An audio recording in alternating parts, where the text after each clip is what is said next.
Bonjour, ici WWC World Wide Watch Channel. Bienvenue pour une quatrième vidéo et c'est l'occasion de présenter la montre de mon ami pour ses 25 ans. Alors, David, ça fera un plaisir de nous présenter Je vais ça. vous montrer d'abord l'écran. Donc voilà, vous voyez que c'est une Tudor, marque genevoise, qui pour moi est une obligation d'en avoir une vu que je suis genevois.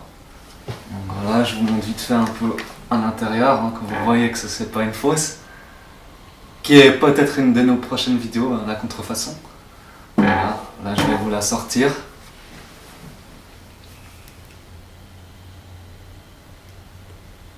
Voilà, je la fais un peu pivoter, on va faire comme ça, et voilà.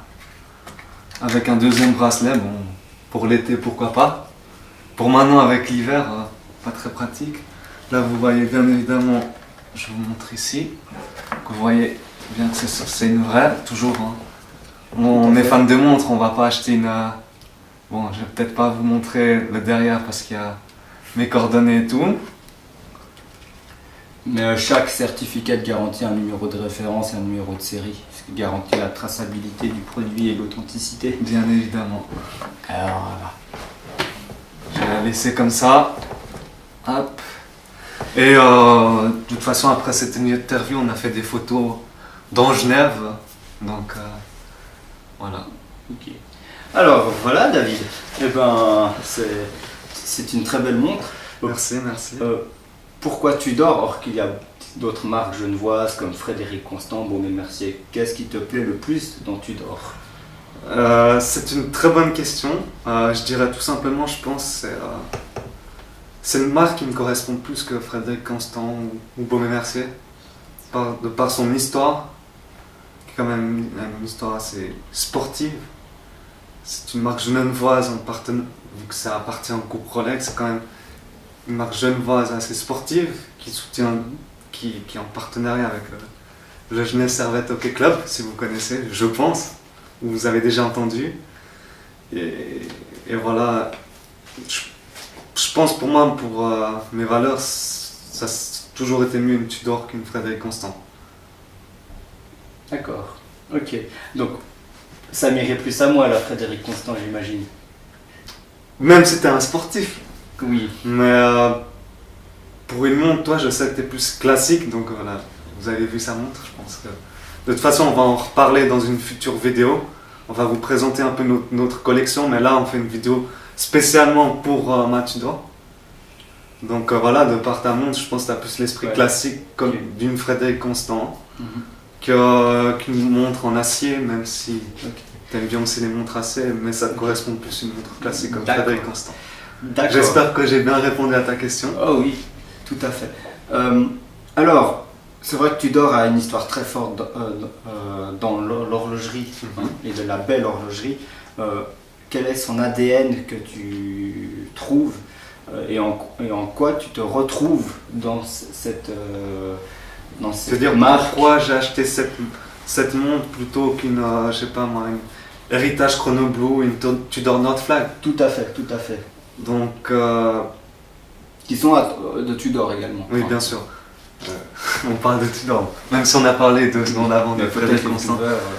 Ben, pour moi, déjà, comme peut-être tu le sais, mais je vais vous dire à vous, la couleur rouge grenat, pour moi, c'est une des plus belles couleurs. Donc, l'héritage Chrono Blue, c'est une montre qui est un peu qui est couleur bleu et orange avec les lunettes. L'héritage Chrono Blue serait plutôt avec une lunette amovible bleue. En l'occurrence, les index et les aiguilles pourraient ressembler. Et évidemment, c'est mon tracier, bracelet NATO. Bracelet NATO, héritage Chrono Blue. Et la Northflag, j'ai trouvé qu'elle était très belle. Hein. J'ai vraiment hésité entre la Tudor Northflag et la Black Bay, mais elle était toute en acier, toute la même couleur, juste le cadran qui était en noir, mais je trouvais que celle-là elle avait plus de charme. Voilà. Tout à fait. Et elle a plus, la Northflag, elle vient de sortir C'était le premier mouvement calibre manufacture de Tudor en 2015. Et la Black Bell a plus une histoire pour la marque Tudor. Parce qu'avant, la Black Bell, c'était une submarinaire. Donc, elle avait plus une histoire. D'accord. Ok. Parce que j'imagine, si mes connaissances sont bonnes sur cette marque Tudor, c'est un peu...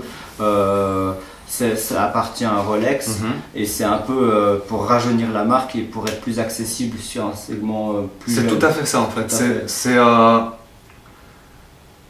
C'est l'accessibilité. Donc c'est quand même moins cher qu'une Rolex. Une Rolex c'est minimum 4900, 5000 francs. Ouais, ça c'est une petite histoire toute simple. Toute histoire Parce qu'il tout me semble simple. la Milgauss c'est déjà dans les 6000. Ou Migo c'est Un voir peu plus. 7000 Ouais, comme une 7000. submarinaire. Donc c'est moins cher, mais bon, c'est quand même une montre. C'est une montre solide. Voilà. Tout à fait. Alors, je peux regarder ta montre? Mais bien sûr, il faut juste pas que tu la tombes, autrement. Je pense pas qu'elle va se casser, mais voilà. Alors vraiment, le verre saphir, Bien sûr. mouvement automatique, Ouais. chronomètre certifié. Certifié chronomètre suisse. Ouais, donc COSC. Ouais, COSC. COSC. La couronne de remontage, Mhm. je crois que c'est le modèle triplock, l'intérieur au Ouais. niveau de l'étanchéité, Mhm. 3 joints, me C'est ça. semble-t-il. Anglais sur les cornes. Mhm. Donc c'est quand même une montre travaillée. Hein. On est Bien évidemment, ouais. d'accord là-dessus. Tu penserais que sur les ronds, c'est du plaqué or? Peut-être. Peut-être, ça il faudrait peut-être poser la question. Bon, je la connais pas, je vais être honnête, je la connais pas. En Toutes les tout cas, caractéristiques de la montre, mais. elle a quand même une capacité de 200 mètres de profondeur, hein, ce qui est bien. Ce qui est bien, bon, C'est c'est une une montre montre quand de même plongée plongée, aussi. oui. Voilà. Donc pour moi, un choix très rationnel et très Qui me correspond en fait. correspond De vraiment. par de l'esprit. Et puis justement, on parle Voilà. de l'esprit de la marque. Bien évidemment. C'est quoi le slogan de... Donc le slogan c'est Né pour oser, Born to Die en anglais. Mhm. Et ils sont en partenariat avec, comme je l'avais expliqué dans la première vidéo en parlant de GPAG, du Grand Prix Horloger de Genève, j'avais présenté la Pelagos Oui. pour mon montre gaucher. Et j'avais dit justement qu'ils étaient en partenariat avec David Beckham, Lady Gaga. Et justement, ça parle de continuité. Là, justement, il a créé son propre club de foot à Miami. Donc, c'est pour ça que. Mhm. Voilà. Bah, c'est vrai que c'est un slogan qui naît pour oser. Et toi, est-ce que ce slogan s'applique dans ta vie Bien sûr. actuellement? Bien sûr. Bah, pour moi, c'est un slogan qui accroche. Donc, pour une marque horlogère, c'est quand même bien d'avoir un slogan qui accroche. Et que ça bien évidemment, si ça me correspondrait pas, je l'aurais pas acheté, quoi. Ok. Vraiment, ouais, c'est vraiment une réponse très bien. Dernière question. Hein. Oui. J'imagine que tu es un passionné d'horlogerie, Mhm. tu as beaucoup de projets en tête et aussi des contraintes, même beaucoup de projets, des envies. Ouais, bah, bien sûr, hein, on peut pas acheter une montre comme ça Sur un coup de tête. sur un coup de tête. Ouais. Non, il faut jamais acheter une Ouais. montre sur un coup de tête. Oh, je sais, hein, tu m'en avais parlé, ça fait longtemps que tu réfléchissais Oui, à cette montre. bien sûr. Et alors je me suis dit, bon, les 25, et penses-tu pour tes 30 ans avoir une montre, des maisons particulières? Alors, Qui correspondrait à pour ton- mes 30, non, pour mes 30 ans, identité. ça veut dire dans 5 ans. Oui, bien sûr. Moi, je suis genevois. Je me dis pour mes 30 ans, il faudrait de nouveau que j'achète une marque genevoise. Il y aurait peut-être Roger Dubuis, Ah, Excalibur. Excalibur. Mais bon, j'ai encore le temps d'y réfléchir, c'est dans 5 ans. Hein. De mettre de côté, parce que bon, Oui. pour l'instant, l'argent pour acheter une Excalibur, c'est un peu short. En squelette ou sans squelette? Ah, je dirais sans squelette. Oui, parce qu'il me semble en squelette c'est minimum 50 000. Oui, voilà, je sais Voilà. peut-être pas. Dans 5 ans, j'aurais peut-être pas 50 000 francs, mais Mais une Excalibur, c'est une très très belle pièce. bien évidemment. Comme la Tudor, comme toutes les montres. Quoi. Ouais, tout à fait. Après, c'est sûr que c'est comme partout, hein, il y a des fourchettes de prix. Et seulement, enfin, peut-être Roger Dubuis ou quand même une autre maison, peut-être un autre groupe à part Richemont. Je dirais. C'est vrai que j'aime bien Omega, Ah, ouais. l'histoire d'Omega. Donc, comme vous avez vu dans notre deuxième vidéo, on a parlé d'Omega. Ou bien une tag. Tag. Ouais. Ok. Donc toujours c'est ça, c'est toujours dans cet univers sportif et c'est pour ça que ouais, j'ai encore bon, on va me dire c'est dans 5 ans et j'ai le temps d'y réfléchir. Mais de toute façon, un passionné d'horlogerie comme nous le sommes, si vous voyez cette vidéo, on ne peut pas se fier juste à une marque, on est obligé de voir ailleurs. Oui, tout à fait. Je pense que les trois maisons, comme tu as dit, Tag Heuer, Roger Dubuis et Omega. Omega. Bon, déjà, Tag est à LVMH, Omega est à Swatch Group et Roger Dubuis est à Richemont. C'est des maisons différentes avec leur qualité qui sont sur des segments et qui correspondent à une clientèle différente l'une de l'autre. Le point commun de cette clientèle, ce sont des amoureux de l'horlogerie, de la haute horlogerie. Voilà.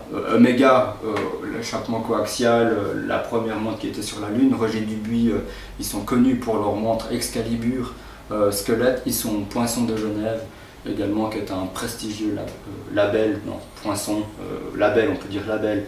Et Tag Heuer Et dans le Tag groupe LVMH comme tu as dit, et puis cette technique d'avant-garde, donc ils ont créé quand même un mouvement tourbillon à 14-15 000 francs, ce qui est exceptionnel. Exceptionnel, puisque rien que le tourbillon pour une maison chez Richemont, c'est minimum 40-50 000. Ouais, voilà. Ça vous voyez quand même le progrès qui est fait. Ils sont très avant-gardistes et ouais, ce sont des fonceurs. Hein. Ouais, voilà. Mais ils réfléchissent avant quand même. Voilà. J'espère, parce que dans un projet comme ça, on peut pas. Ouais, c'est comme dans toute chose. C'est des projets qui durent sur 3-4 ans, donc il y a toute une réflexion en amont pour la concrétisation de la montre en aval. Alors, merci David. Merci à toi d'avoir posé ces questions et j'espère que vous aurez apprécié. Et de toute façon, là, vous aurez des photos juste après qu'on a fait ce week-end. Il neigeait bien à Genève et je pense que c'est vrai.